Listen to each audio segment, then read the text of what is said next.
In this lesson, I'm focusing on the law of sines and the law of cosines. When we have a triangle, very general triangle, not just right triangle, we use these two relationships of sides and angles of any triangles.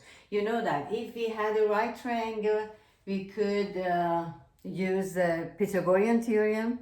AC squared is equal to A squared plus B squared, and we could find the sine, cosine, and tangent, and the other one from the right triangle. But this time we don't have right triangle. This is very regular one. Anything can happen. We don't know what is the relationship between this, but we have two laws: a law of sines and law of cosines. Okay, they both of them have proofs, but today I'm not going to show you the proofs. Just the application is here is in my mind. Okay, now we have two examples. We have a triangle. This one of the angle is 45. The other one is in question, theta. Theta is in question. We don't know what is theta. And the other one is missing too. Which one is easier for this one?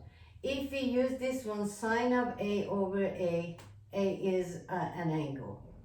ABC angle, capital ABC are the sides.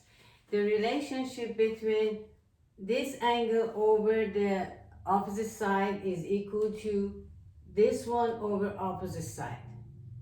We can say theta because theta has nothing, this is missing. The side opposite to theta is missing. So we are going to find, we can find the x first, and then we know that the sum of three angles of any triangle is 180. Okay, then we can go and find theta. Now we have enough information. Sine of A over, we can use this one, just these two ratios. Okay, sine of 45 degree over this side opposite radical 2 must be equal to the sine of x is missing over radical 3. Right? Okay. What can we do? We can use this cross multiplication because this is known, this is known, this is known, this one is in question.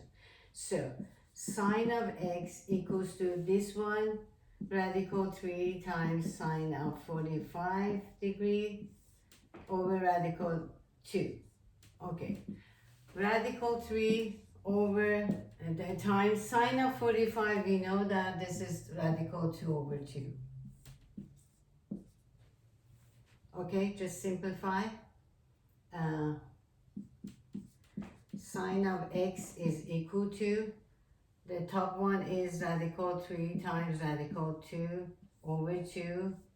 The denominator is radical 2 over 1. Just simplify this one. Radical 3 times radical 2 over 2. Yes, this cancel. Okay, we have sine of x equals to radical 3 over 2. Which angle we have that sine of this angle gets radical 3 over 2?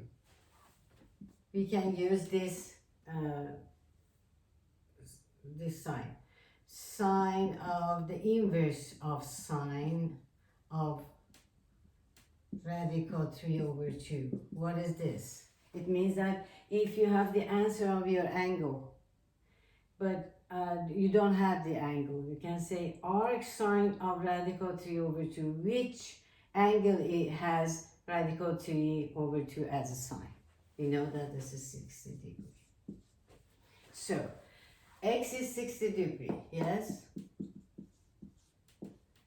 how about theta? Because theta is in question. Okay, we can say theta is 180 minus the sum of 45 and 60 is 105 equals to how much? 75 degree. So theta is 75 degree. By using this sign, the law of sines, we could find this one. But how about the other one, the law of cosine? The law of cosine is used when you have two sides of a triangle, two sides, and the angle between. If you have this one, you can use this because we have a triangle, two sides are known, and this angle between, and the third side is missing. Okay, if this is third side and these two are known, we can use this one. Some book says not the capital, just a lowercase. But the third, this one, squared gets, this is squared plus this is squared minus 2 times of this times this, cosine between, and plus the second one squared. How can we use this? This is the x, we can call this x. X is squared according to this. This side squared and the other one squared, 5 squared minus 2 times of this times this, 2 times 8 times 5 times cosine of this, cosine of 60. X is missing. This is 64 minus 8 times 5 is 40 times 2 is 80. Yes? Cosine of 60, sorry. Cosine of 60 degrees, how much is going to be half? Plus 25. X squared. 64, 80 times half is 40, plus 25. How much is going to be? 64 minus 40, 24 plus 25 is 49. X squared gets 49. We take the square root of both sides, and this cancel. X is equal to plus minus 7. Yeah? But plus minus 7, when we are looking for find a side, x's side, negative 7 is not acceptable. Okay? So we can use x equal to 7. So here is x is 7. Fine. Okay.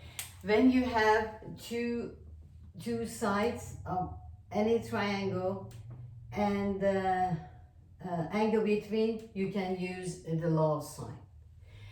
In this case, when you have, if you have two angles and one of the opposite side, you can use this one, right? Okay, hope you like this, and don't forget to subscribe the channel and share it to other people. Thank you. Bye-bye.